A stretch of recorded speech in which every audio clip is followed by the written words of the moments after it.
Hello everyone. आज हम PV curve और वीक्यू कर्व के बारे में जानेंगे। ठीक है, वन बाय वन हम लेंगे। पीवी कर्व और वीक्यू कर्व होते किस लिए हैं, वो क्या देते हैं, वो हमें बताते हैं स्टेडी स्टेट लोडेबिलिटी लिमिट। जो किससे रिलेटेड होती है, वो लोडेबिलिटी लिमिट किससे रिलेटेड होती है, वोल्टेज स्टेबिलिटी से रिलेटेड। लोडिंग की जब हमने बात करते हैं, लोडिंग यदि बढ़ जाती है, रिएक्टिव पावर डिमांड बढ़ जाती है, तो हमारे सिस्टम में क्या हो जाता है, वोल्टेज जो रहता है वो कम हो जाता है। इसी तरह से रिएक्टिव पावर सप्लाई बढ़ जाती है तो वोल्टेज बढ़ जाता है। तो यहाँ से पीवी कर्व और वीक्यू कर्व जो बताते हैं वो क्या बताते हैं, स्टेडी स्टेट लोडेबिलिटी लिमिट बताते हैं, जो कि अल्टीमेटली हमें इंफॉर्मेशन देते हैं जो कि रिलेटेड होते हैं वोल्टेज स्टेबिलिटी से। ठीक है, पीवी कर्व की यदि हम बात करते हैं तो वो क्या देता है, कंसेप्चुअल एनालिसिस बताता है वोल्टेज स्टेबिलिटी का। कॉन्सेप्चुअल एनालिसिस बताता है किसी रेडियल सिस्टम के लिए। ठीक है, और ये मॉडल जो रहता है कि क्या जज करता है, हमारा वोल्टेज स्टेबिलिटी जज करता है, और जिसको हम एनालाइज कर सकते हैं किसी सिंगल लाइन परफॉर्मेंस को, सिंगल लाइन एक डायग्राम बना के, सिंगल लाइन मॉडल को समझ के, एक सिंगल लाइन डायग्राम समझ के उसका एनालिसिस करेंगे वोल्टेज स्टेबिलिटी से, और के मान से, मतलब वोल्टेज स्टेबल है नहीं है, उसका एनालिसिस हम सिंगल लाइन मॉडल बना के करते हैं। और फिर उसका जो हम प्रैक्टिकल सिस्टम तो बना नहीं सकते ना, तो हम एक एग्जाम्पल के तौर पे सिंगल लाइन डायग्राम बनाते हैं, उसका एनालिसिस करते हैं, और फिर उसको बड़े प्रैक्टिकल सिस्टम पे हम उससे रिलेट कर देते हैं। ठीक है, मतलब एनालिसिस जो है उसको एक्सटेंड कर देते हैं। तो ये हमारा अप्रोच रहता है। तो यहाँ पर क्या होते हैं, नंबर ऑफ वोल्टेज सोर्सेज। जो प्रैक्टिकल सिस्टम होता है उसमें क्या होता है, कॉम्प्लेक्स सिस्टम होता है, नंबर ऑफ वोल्टेज सोर्सेज होते हैं, नंबर ऑफ जनरेटर्स होते हैं, लोड्स होते हैं, तो वो एनालिसिस करना हमारे लिए डिफिकल्ट होता है। तो हमारी स्टार्टिंग जो रहती है, अप्रोच हमारी वो यहाँ से रहती है कि हम एक सिस्टम कंसिडर कर लेते हैं। मान लीजिए एक 2 बस सिस्टम है, एक जनरेटर है, एक लोड कनेक्टेड है। ठीक है, यहाँ पे हम अज्यूम कर लेते हैं कि V is equal to supply voltage है, E is equal to supply voltage है, V is equal to Vx जो है आपका लोड वोल्टेज है। ठीक है, नॉर्मल लोडिंग के केस में क्या होता है, E इज लेस देन आपका वोल्टेज होता है। ठीक है, फाई की यदि बात करें तो फाई आपका क्या होता है, फाई आपका होता है tan inverse of x by r, imaginary upon real. ठीक है, अभी ट्रांसमिशन की, इस ट्रांसमिशन की यदि हम बात करें, लॉसलेस ट्रांसमिशन की बात करते हैं, तो z इज इक्वल टू क्या हो जाएगा, प्योरली x हो जाएगा, अप्रोक्सीमेटली इक्वल टू x हो जाएगा, क्योंकि लॉसलेस लाइन है, इसमें कोई रेजिस्टेंस यदि हम कंसिडर करते हैं कि नहीं है, तो ये इसका इम्पिडेंस जो रहेगा वो प्योरली रिएक्टेंस के बराबर होगा, रेजिस्टेंस उसका 0 रहेगा। पहले हम पीवी के लिए बात करते हैं, चलो पीवी कर्व की बात करते हैं। ठीक है, हमने सिंपल मॉडल कंसिडर किया, एक जनरेटर है, एक लोड है, लोड का पावर जो है अपरेंट पावर, मतलब जो आपका complex power P plus JQ है, और ये R प्लस JX है, जिसमें से हमने अज्यूम किया कि R जो है हमारा वो 0 है। प्योरली यदि हमारी मान लीजिए यदि हमारी प्योरली रिएक्टिव लाइन है, रेजिस्टेंस नहीं है उसमें, तो उस केस में क्या हो जाएगा, Z is equal to X के बराबर हो जाएगा। ठीक है, अब हमें एक और चीज पता है, S इज इक्वल टू क्या होता है, कॉम्प्लेक्स पावर आपकी वी आई कॉन्जुगेट के बराबर होती है। यहाँ आई क्या होता है, यहाँ पर यदि मैं देखती हूँ आई क्या होगा, this minus this divided by, यदि रेजिस्टेंस को मैंने 0 लिया है तो this minus this divided by this X. तो I is equal to E minus V divided by X, ये होता है। इस आई का वैल्यू यदि मैं इसमें रख देती हूँ इक्वेशन 1 में, तो मुझे क्या मिलेगा, S will be equal to V into E minus V divided by X का कॉन्जुगेट। यहां से हमें क्या मिलेगा, S will be equal to v into e conjugate, v into e conjugate divided by x conjugate minus v into v conjugate divided by x conjugate। ये हमने बोल दिया इक्वेशन नंबर 3 है। यहां से यदि हम v को यदि रेफरेंस वेक्टर लेते हैं तो हमारा सिंप्लीफिकेशन क्या हो जाता है, v s is equal to e into V sine delta by X. v को हमने यदि रेफरेंस लिया है, इफ v इज रेफरेंस, तो हमारा जो रिलेशन बनेगा e into V sine delta minus J into V by X cos of delta minus V square by X. This is equation number 4। ठीक है, यहां से यदि मैं रियल पावर की बात करूं, एस इज इक्वल टू क्या होता है, पी प्लस जे क्यू। ठीक है, तो रियल पार्ट मेरा किससे रिलेट करेगा, रियल पावर से या एक्टिव पावर से, और इमेजिनरी पार्ट मेरा रहेगा वो किससे रिलेट करेगा, Q से या रिएक्टिव पावर से। तो यहाँ P मेरा क्या आ जाता है, P will be equal to E into V sine delta divided by X. Equation number 5। Q क्या हो जाता है, इमेजिनरी पार्ट जो हमारा S का है अपरेंट पावर का, इमेजिनरी पार्ट जो है वो आपका क्या आ जाएगा, E into V by X cos of delta minus V square by X. ठीक है, यहाँ यदि मैं डेल्टा को एलिमिनेट करती हूँ तो डेल्टा को एलिमिनेट करने के बाद मुझे क्या रिलेशन मिल जाएगा, रिसीविंग एंड का वोल्टेज मुझे क्या मिलेगा, उसे सिंप्लीफाई यदि हम करते हैं तो हमें मिलेगा v to the power 4 plus V square 2qv minus E square plus X square P square plus Q square is equal to 0। ये हमारी सिस्टम इक्वेशन होती है जो हमको क्या बता रही है, रिसीविंग एंड का वोल्टेज रिप्रेजेंट कर रही है। अब ये जो इक्वेशन हमारी बनी है किस टाइप की इक्वेशन दिख रही है, v की पावर 4 दिख रही है, v स्क्वायर दिख रहा है। तो इसका मतलब कि हमारी इक्वेशन जो बन रही है वो क्वाड्रेटिक इक्वेशन बन रही है v स्क्वायर की। ठीक है, तो यहाँ से v स्क्वायर का सॉल्यूशन हमें क्या मिलेगा, यदि क्वाड्रेटिक इक्वेशन है और इसे हम सॉल्व करते हैं तो ये आपका v square will be equal to minus 2qe plus minus 2qx plus E square divided by 2 plus minus, ये क्वाड्रेटिक इक्वेशन का सॉल्यूशन है जो आप निकालते हैं ना, minus B plus minus under root of B square minus 4ac upon 2a। ये आपने वही लगाया हुआ है, a यहाँ पे क्या है 1 है, ये आपका b का मान है और ये आपका पूरा का पूरा जो है वो c है। ठीक है, a is equal to 1, a is equal to 1, this will be equal to b, this will be equal to c, minus b plus minus under root of B square minus 4ac upon 2 है वो हमने लगाया, तो हमें v square के लिए दो solution मिलता है। तो वो आपका क्या रहेगा, first solution and plus minus लगाया मतलब दोनों सॉल्यूशन में यहाँ पर लिख रही हूँ 2qx माइनस ई स्क्वायर का square minus 4x square p square plus Q square. ये आपका सॉल्यूशन आता है, ये आपका सॉल्यूशन आता है। अब यदि हम यहाँ पर देखते हैं इसका v की यदि हम बात करें तो इमेजिनरी वैल्यू जो रहती है v की वो कुछ फिजिकल सिग्निफिकेंस की तो नहीं रहेगी, इमेजिनरी पार्ट तो नहीं रहेगा रिसीविंग एंड पे, आपको सिर्फ पॉजिटिव रूट्स चाहिए रहेंगे। तो v के पॉजिटिव रूट्स आपके जो रहेंगे, यहाँ से मैं ये स्क्वायर को उधर ले जाती हूँ, वो क्या दिखाएगा मेरे को, minus 2qx plus E square divided by 2 plus minus 1/2 under root of, मतलब हम यहाँ पे ऐसे नहीं करेंगे कि हाँ अंडर रूट ले जा रहे हैं तो प्लस माइनस हो जाएगा, मतलब इमेजिनरी पार्ट नहीं रहेगा यहाँ पे, वो रहेगा आपका प्योरली रियल पार्ट रहेगा, जो रूट्स आपके रहेंगे वो पॉजिटिव रियल रूट्स रहेंगे। ठीक, this will be equal to 1/2 2qx minus E square का whole square minus 4x square p square plus Q square. ये आया इसका अंडर रूट। ठीक है, पॉजिटिव रियल रूट्स हैं यहाँ पे। ये आपका दिखा रहा है रिसीविंग एंड का वोल्टेज, क्या दिखा रहा है, रिसीविंग एंड का वोल्टेज।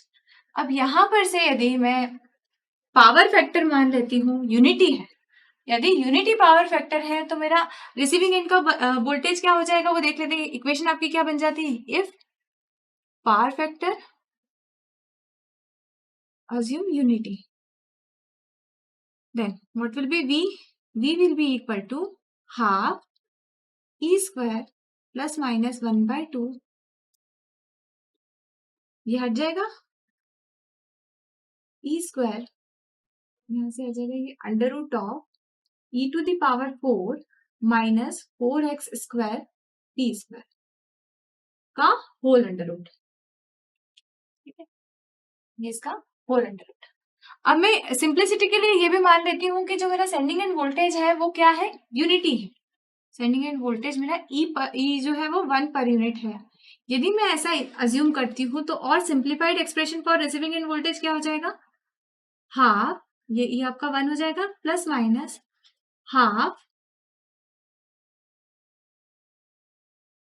ये 1 हो गया, 1 minus 4x square p square to the power 1/2। कितना सिंप्लीफाइड हो गया हमारा एक्सप्रेशन। ठीक है, यहाँ से एक्सप्रेशन हमारा सिंप्लीफाइड हो गया। अच्छा, इसको इक्वेशन नंबरिंग कर देते हैं हम। ये जो इक्वेशन है यहाँ से 6 है, ये आपने 7 कर दी, इक्वेशन नंबर 7, क्योंकि हम इन इक्वेशंस को यूज करने वाले हैं, ठीक है, इसलिए हमने नंबरिंग की हुई है। ये इक्वेशन हमें यूज होगी, इक्वेशन नंबर 6 हमें जब हम क्यूवी कर्व बनाएंगे तब यूज होगी, ये हम जब पीवी कर्व बनाने वाले हैं तब हमें यूज में आने वाले, इसलिए हमको इसको नंबरिंग करना जरूरी है, ठीक है। तो ये आपका आ जाता है इक्वेशन नंबर 8 और ये आपका आ गया इक्वेशन नंबर 9। यहाँ से हम क्या बोल सकते हैं, यदि किसी कारण से हम ये इसको जीरो कर दे इस पार्ट को, तो हमारे वी के रूट्स कैसे रहेंगे, इक्वल रहेंगे, रियल रूट्स रहेंगे वी के, दोनों जो रूट्स रहेंगे वो कैसे रहेंगे, इक्वल रहेंगे, ठीक। तो मतलब रियल रहेंगे। यहाँ से ये पार्ट यदि आपका जीरो हो गया तो प्लस माइनस जो रहेंगे आपके रूट्स जो रहेंगे वो दोनों रियल रहेंगे। तो यहाँ पर ये जीरो कैसे होगा, ये जीरो जो रहेगा वो किस कारण से हो पाएगा, ये एक्स की वैल्यू पे डिपेंड करता है। तो एक्स की वैल्यू यदि मैं 1/2p रख दूं तो 1/2p रखने से क्या हो जाएगा, 1/2, 2 का स्क्वायर हो गया 4, ठीक है, और p स्क्वायर भी हो गया, तो यहाँ से ये क्या हो जाएगा पार्ट 1 - 1 करके 0 हो जाएगा। तो x will be equal to 1/2p। तो ये क्या हो गया, मान लीजिए x क्रिटिकल वैल्यू, क्योंकि यहाँ पर ये हमने 0 बनाया है एग्जाम्पल के लिए, तो ये x क्रिटिकल यदि है तो यहाँ पर ये वैल्यू 0 और v के जो रूट्स रहेंगे वो आपके रियल बन जाएंगे। और v यदि इस रिलेशन को मैं यूज करती हूँ, इन दोनों का यूज करती हूँ, तो v को मैं और क्या लिख सकती हूँ, v को लिख सकती हूँ 1/2 plus minus 1/2 under root of X critical की टर्म्स में यदि मैं बोलना चाहूँ, under root of 1 minus X divided by X critical का होल स्क्वायर, इस पूरे का अंडर रूट। इस तरह से मैं v को रिप्रेजेंट कर सकती हूँ। अब यदि x की वैल्यू x क्रिटिकल से कम होती है तो आपका जो अंडर रूट का जो ये पोर्शन है, अंडर रूट वाला जो पोर्शन है, साइन के अंदर वाला जो पोर्शन है, वो हमेशा उसका साइन जो रहेगा वो हमेशा रियल रहेगा। और x is greater than x critical यदि होता है, इसकी वैल्यू यदि इससे ज्यादा हो जाती है तो हमारे रूट्स कैसे रहेंगे, इमेजिनरी रहेंगे। ऑब्वियसली ये पोर्शन बड़ा हो गया तो 1 - z पोर्शन, तो आपकी under root of negative value क्या हो जाएगी, इमेजिनरी रहेगी, तो जो कि किसी काम का नहीं। इसका मतलब x की जो वैल्यू रहेगी एक्चुअली क्या होना चाहिए, x क्रिटिकल से कम होना चाहिए। तो ये आपका हो गया इक्वेशन नंबर 10 एंड ये इक्वेशन नंबर 11। अब यदि हमें v की क्रिटिकल वैल्यू फाइंड आउट करनी है, वोल्टेज की यदि हमें क्रिटिकल वैल्यू फाइंड आउट करनी है, तो उस समय x की कौन सी वैल्यू रहेगी, क्रिटिकल वैल्यू रहेगी। और यदि अनकम्पनसेटेड लाइन के लिए हम बात करते हैं तो v की क्रिटिकल वैल्यू क्या आएगी, 0.707 for v critical x should equal to x critical. For uncompensated line,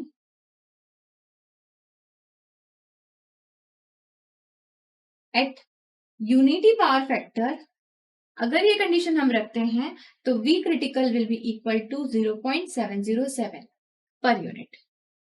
ठीक है, कब बोल रहे हैं हम ये रिसीविंग एंड का वोल्टेज V critical 0.707 कब होगा, जब यूनिटी पावर फैक्टर होगा। अब यदि यूनिटी पावर फैक्टर नहीं है तो क्या होगा, इस तरह से जो आपका Q है, Q is equal to P tan theta यदि हम रखते हैं, जो हमारी इनिशियल इक्वेशन निकली थी, जो हमने रियल पार्ट इमेजिनरी पार्ट को अलग किया था, कॉम्प्लेक्स वाली जो इक्वेशन थी कॉम्प्लेक्स पावर की, यदि मैं Q की वैल्यू वहां पे P tan थीटा रख देती हूँ, ठीक है, थीटा क्या है यहाँ पे, पावर फैक्टर एंगल है, ठीक है, पावर फैक्टर एंगल है। अब यहाँ से यदि मैं Q की वैल्यू उठा के उस इक्वेशन में रखती हूँ और उसे सॉल्व करती हूँ दो इक्वेशंस को यूज करके, तो मुझे मिलेगा V इज इक्वल टू, उसको सिंप्लीफाई करने पे cos delta minus sine delta tan theta, ठीक। इसे जब आप सॉल्व करेंगे तो आपको ये मिलेगा। तो ये मैंने बोल दिया, ये इक्वेशन नंबर 12। ये क्या है, रिसीविंग एंड पे जो यदि हम रिएक्टिव पावर की डिमांड बोले तो उसको इस तरह से हम रिप्रेजेंट कर सकते हैं, ठीक है। तो इक्वेशन नंबर 12 हमको मिल गई, यहाँ से हमको वोल्टेज का रिलेशन मिल गया।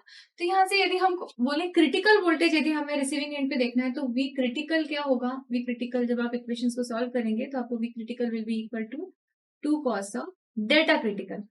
डेल्टा की क्रिटिकल वैल्यू पे वो आपको, क्योंकि वोल्टेज स्टेबिलिटी लिमिट बताएगा, ठीक है, ये क्या बता रहा है, क्रिटिकल वोल्टेज, वी क्रिटिकल क्या बता रहा है, वोल्टेज स्टेबिलिटी की लिमिट बता रहा है, और वो किस पे मिलेगा, डेल्टा क्रिटिकल पर। डेल्टा क्रिटिकल यहाँ पर क्या होगा, delta critical will be equal to π/4 minus θ/2, ये होता है, ठीक। तो यहाँ से ये दो रिलेशन जो है वी और डेल्टा के बीच में आपको मिले हैं। यदि यूनिटी पावर फैक्टर की आप बात करते हैं तो यदि इस इक्वेशंस में देखती हूँ, इस इक्वेशन में यदि यूनिटी पावर फैक्टर को मैं यूनिटी रखूं थीटा की उस वैल्यू के लिए, थीटा की उस वैल्यू के लिए डेल्टा क्रिटिकल क्या होगा, delta critical will be equal to 45 degrees for unity power factor. ये आपका डेल्टा क्रिटिकल निकल के आता है। मतलब कि कितना हुआ, वी क्रिटिकल कितना हो जाएगा इस समय, मैंने लास्ट स्लाइड में आपको बताया था, V critical for unity power factor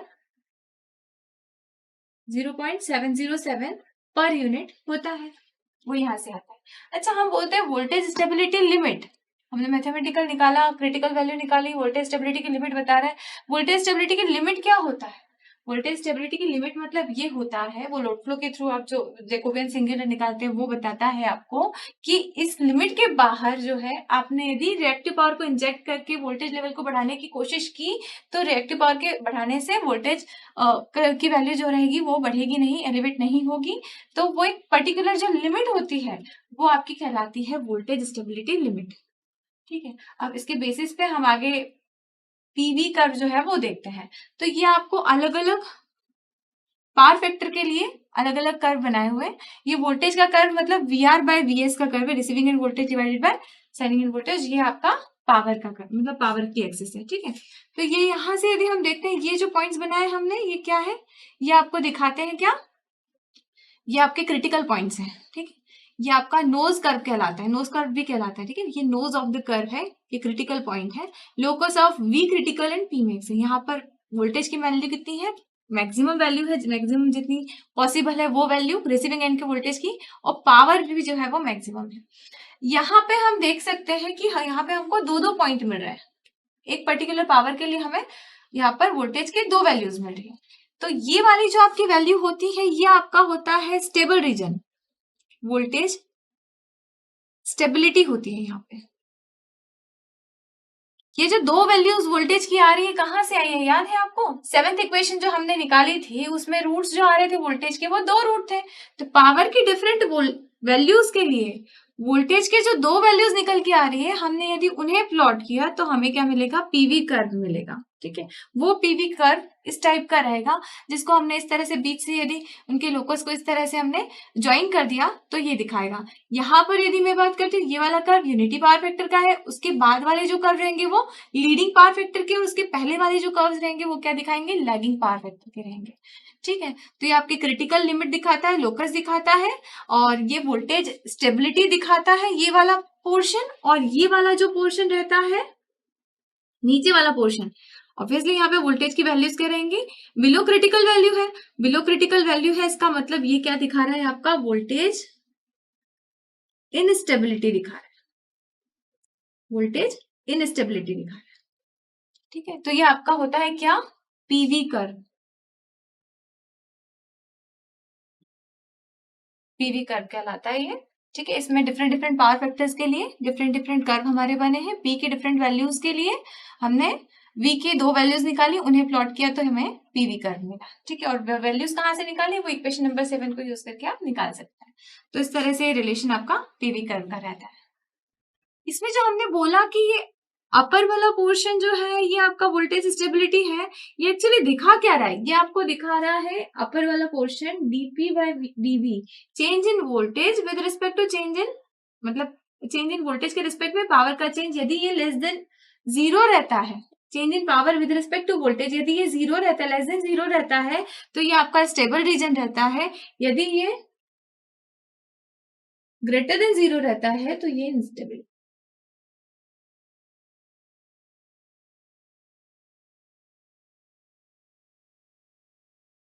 ये स्टेबिलिटी बताता है और ये इंस्टेबिलिटी बताता है। अब हम प्रोसीड करेंगे क्यूवी कर्व के लिए।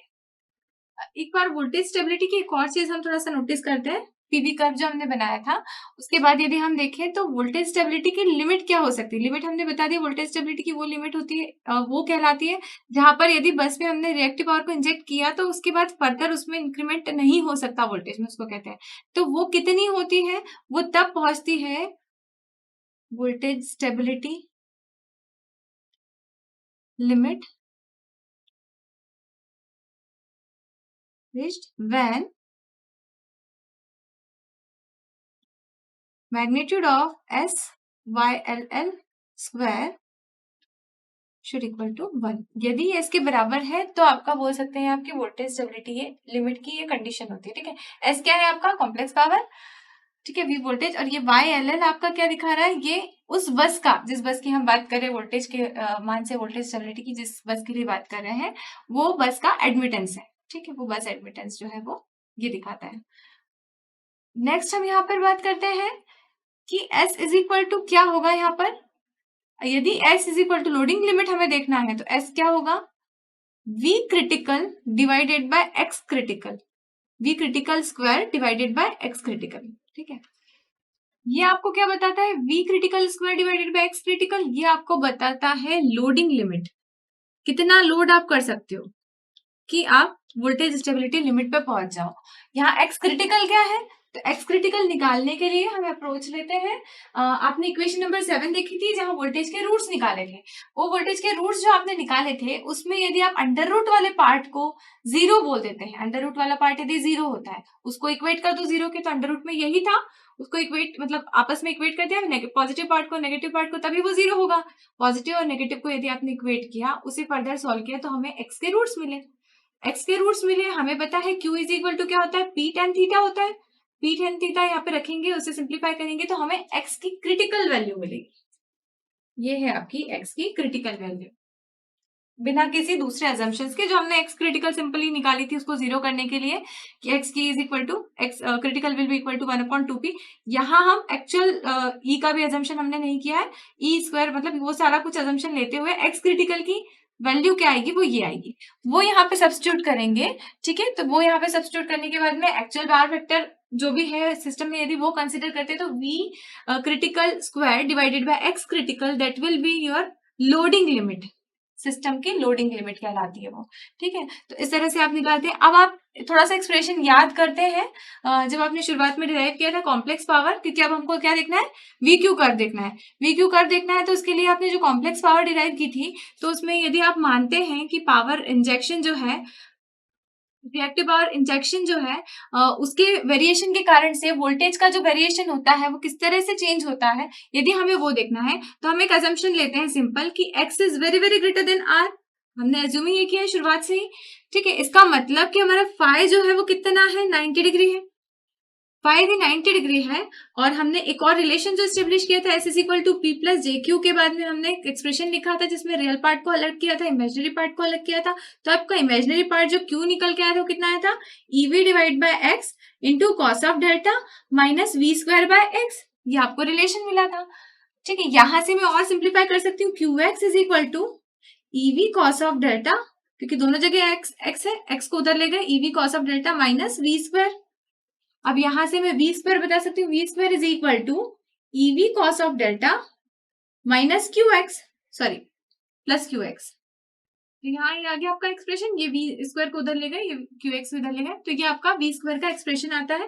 ठीक, यहाँ से यदि मैं इस सिर्फ एक्स को उधर ले जाती हूँ और मैं क्या करती हूँ, सिर्फ क्यू का रिलेशन जो मेरे पास में ये रिलेशन है, इसको यदि मैं डिफरेंशिएट करती हूँ with respect to V, voltage के रिस्पेक्ट में, यदि मैं this equation which is equation number हमारी पहले ही आ चुकी है, हालांकि इसको रीनेम कर देती हूँ मैं, इक्वेशन नंबर 18 यदि है, इसको मैं इक्वेशन 18 को विद रिस्पेक्ट टू वोल्टेज यदि मैं डिफरेंशिएट करती हूँ तो मुझे क्या मिलेगा, with respect to voltage differentiate equation 18, तो हमें क्या मिलेगा, हमें मिलेगा dq by dv will be equal to with respect to voltage, जैसे डिफरेंशिएट कर रहे हैं, डिनोमिनेटर में x है, x हम कांस्टेंट मान लेते हैं तो वो बाहर आ जाएगा, तो e